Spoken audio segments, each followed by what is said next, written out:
Copia para archivo con Mónica Muñoz Cid.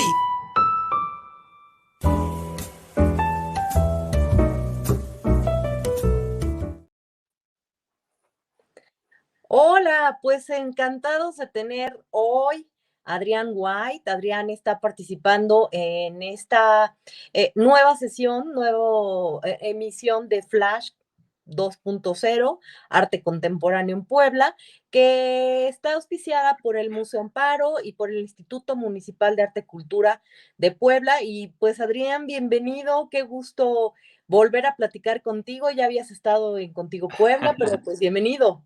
Gracias, Moni. Muchísimas gracias por la invitación y gusto verte, como No, al siempre. contrario, pues vamos a preguntarte todo acerca de esta pieza. Es un proyecto que resulta seleccionado en un conjunto, pues no sé cuántos aplicaron, la verdad que esos datos no los tengo, pero bueno, hubo muchas aplicaciones y se seleccionaron 5 proyectos, ¿verdad? Así es, 5 proyectos conformados por 7 artistas, porque 2 de esos proyectos son duplas. Sí, son colectivos de 2, ¿no? Así Entonces, es. bueno, pues hoy vamos a hablar de esta pieza que nos ocupa, Adrián. Como siempre, se puede ver tu factura, tu estilo, una pieza que se ve muy pensada, se ve que también llevó un buen rato de trabajo en el museo porque está producida. Cuéntanos un poco de qué va la pieza, y cómo surge esta idea. Sé que viene, pues, de tus caminatas, ¿no?, en Cholula. Sí, viene un poco de ahí. En realidad viene, pues, como de un tipo de investigación que, pues, digamos que me he ocupado, por lo menos yo diría, este último año, que tiene que ver con la idea de la borradura. Y en este caso, lo que propuse para esta convocatoria era trabajar con la idea de la borradura a partir de un, digamos, suceso muy específico, un evento muy específico que tiene que ver con la extinción del glaciar Oyoloco, que es el glaciar del volcán Iztaccíhuatl, que se declaró extinto en el 2018. Y se me hacía pues una forma como interesante, ¿no? Desde dónde abordar una serie como de cuestionamientos que pues ya giran alrededor un poco como de mi práctica, yo diría en general, pero sí me interesaba como llegar como a cierta especificidad de este tema a partir de la borradura y empatarlo un poco con esta como pregunta que estaba girando, que le explico casi como una suerte de tautología, digamos, que implicaría como borrar lo borrado, ¿no? Em, y lo que me interesaba, pues justo era como utilizar la idea de la borradura como esta como potencia metafórica, que desde luego surge también como una serie de operaciones materiales y conceptuales dentro del dibujo y la escultura, ¿no? Claro. Tautología en este sentido de repetir, y repetir, y repetir, ¿cierto? Sí, por eso lo explico de esa manera, ¿no? Como que implicaría borrar algo que está borrado, ¿no? O sea, el borrar lo borrado, como esta, digamos, contradicción de alguna otra manera, como, digamos que son preguntas que yo creo que te puedes hacer desde el arte, ¿no? No trabaja bajo una lógica, sino, en mi opinión, se convierte justo como en una potencia, pues, poética, también diría política, ¿no? Dentro de este proyecto. Claro.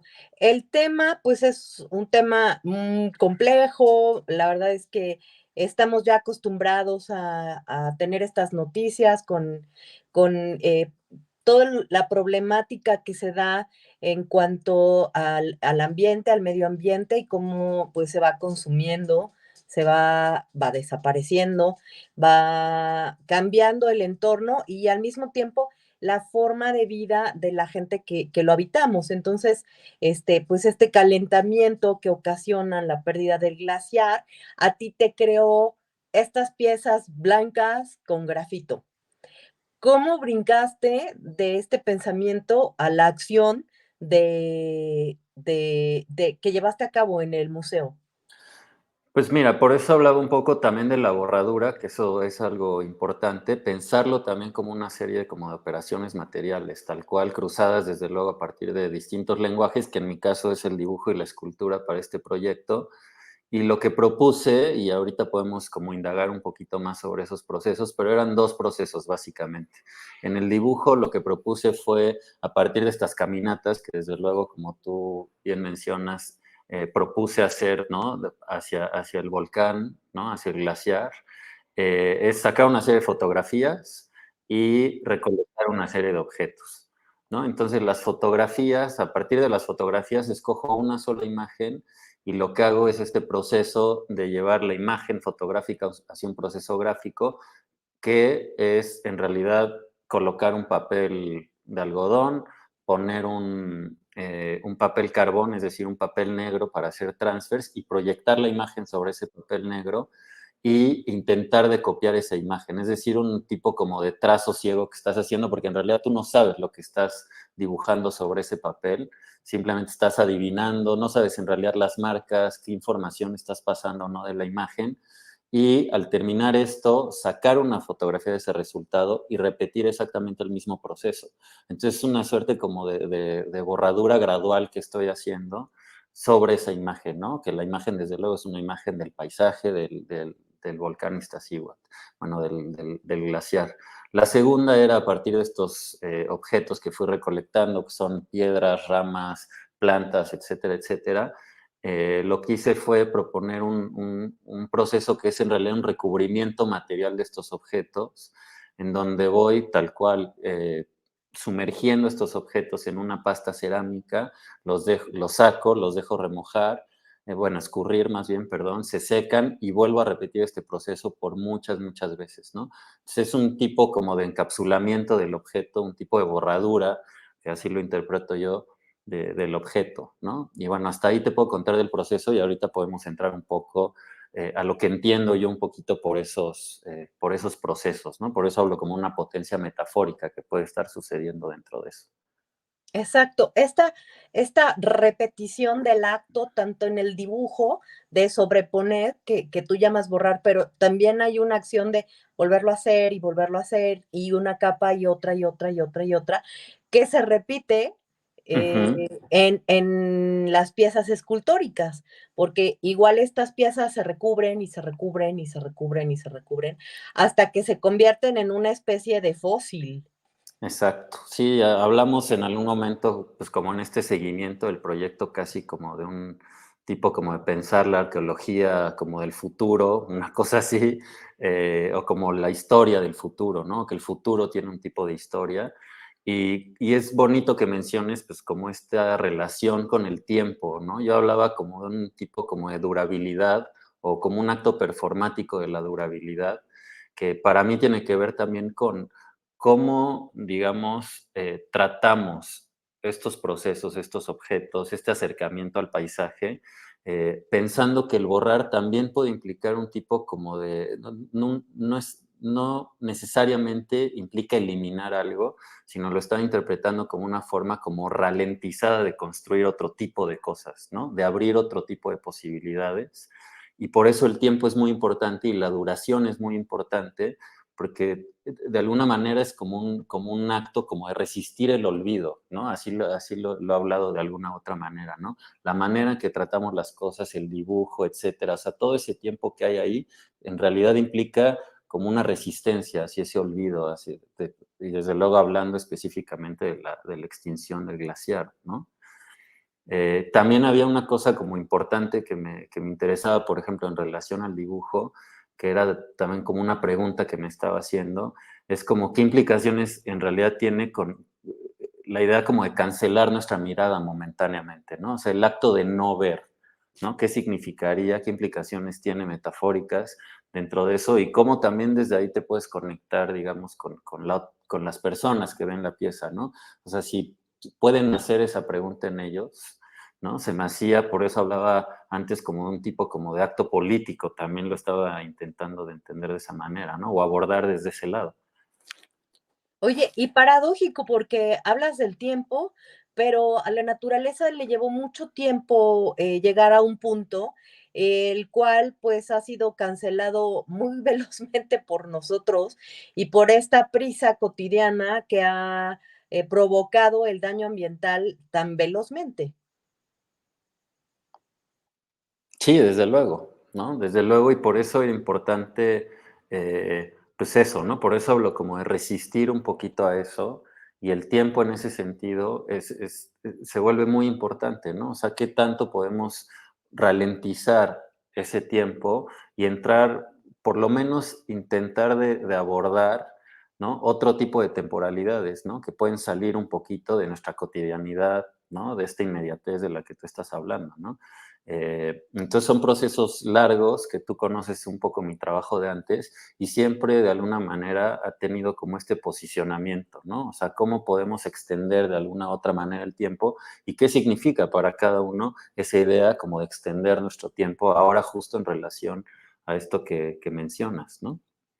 Adrián, ¿y qué buscas eh, intentando pensar en la no desaparición, en este acto de memoria? ¿Qué buscas en los espectadores?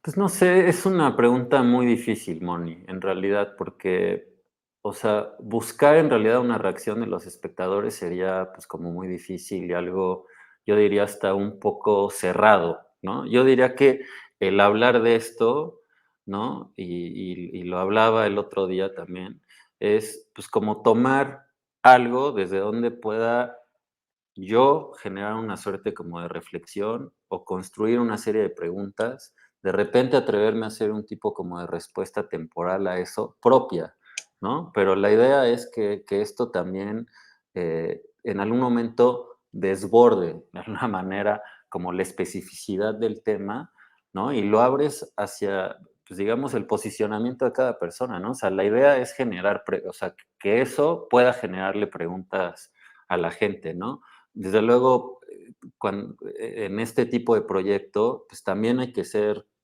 yo diría, como generoso, ¿no? Y esa generosidad también tiene que ver con cómo comunicas eso fuera de la pieza como tal. Pues hay un texto que acompaña eso, que explica un poco los procesos y que siento que sirve como una llave de acceso, pero esperar algo específicamente de las personas, pues yo diría que no espero nada, ¿no? Simplemente, o sea, dejarse absorber, exige un poco la pieza, desde luego. Hay, desde luego, como estrategias que pensé que también son intereses propios que tienen que ver con los lenguajes, con preguntas que me estoy haciendo sobre los lenguajes, que tú que estuviste ahí, pues tienen que ver con cómo piensas, por ejemplo, el dibujo desde un pensamiento espacial, ¿no? Y eso, cuando lo haces de esa manera, y ahorita que estamos, bueno, que van a ver algunas imágenes, pues el dibujo primero está en una pared y después cruzas una puerta y entras y el dibujo continúa. Será como intentar también de llevar un poco a las personas como esa experiencia de recorrido dentro del paisaje, como esa desaparición gradual que sucede dentro del dibujo, ese encuentro con los objetos de alguna otra manera. Entonces también es llevar e intentar hacer una experiencia o una estructura lo suficientemente abierta para que la gente pueda llevarlo hacia su propia vivencia y es eso, ¿no? Es lo único a lo que puedo llegar, ¿no? Y esa belleza tan sutil que lograste convirtiendo la bidimensión en la tridimensión y equiparando el dibujo con las sombras creadas por las piezas tridimensionales. Eso me parece un gran acierto que, bueno, siempre nos sorprende en tu trabajo. Muchas gracias, Moni. Sí, pues justo es eso, ¿no? Como pensar un poquito, ahora que, o sea, que la plática tiene que ver con los lenguajes, pues es algo que me interesa mucho, ¿no? O sea, el tema como tal, ¿no? Es también como se va como engranando, yo diría, y me permite también pensar desde los lenguajes, desde los límites de los lenguajes, por eso hablo de un tipo como de dibujo pensado desde la espacialidad y como bien señalas, pues también pensar ahora entonces cómo los objetos podía llevarlos hacia una bidimensionalidad, ¿no? En relación al uso de las sombras, ¿no? En relación a las formas del dibujo que estaban sucediendo. Entonces también es algo que me interesa mucho, ¿no? O sea, como pensar también en las capacidades que tienen los lenguajes y cómo nos podemos posicionar dentro de esos límites que tienen los lenguajes para abrirlos hacia otras lecturas, hacia otras preguntas, o como dije hace rato, por lo menos a un par como de respuestas temporales que te avientas, ¿no? A partir de los lenguajes. Claro. Pues Adrián, te felicitamos y esperamos que mucha gente vaya a ver la exposición al Museo Amparo. Todavía va a estar todo el mes de octubre y haznos favor de invitarnos a tus redes sociales. Bueno, nada más como pequeño detalle, la exposición de hecho cierra la próxima semana, Ah, entonces qué barbaridad. cierra, sí, El sí, 9. sí, sí, cierra, bueno, hasta el 9 exactamente de Exacto. octubre. También hay un programa público que corre en paralelo, que a la gente, si lo va a escuchar todavía a tiempo, pues los invitamos para que participen viernes y sábado, como a manera de cierre también de la exposición. Y nada, Moni, en redes sociales, en Instagram como Adrián White Naude, ahí me pueden encontrar parte de mi trabajo. Pues muchas gracias, Adrián. Estaremos muy pendientes de la clausura entonces de Así este es. flash en el Museo Amparo. Muchísimas gracias, Moni, por la Gracias a invitación. ti. Hasta Como pronto. siempre, un placer. Nos vemos. Contigo Puebla. Una revista para formar criterios.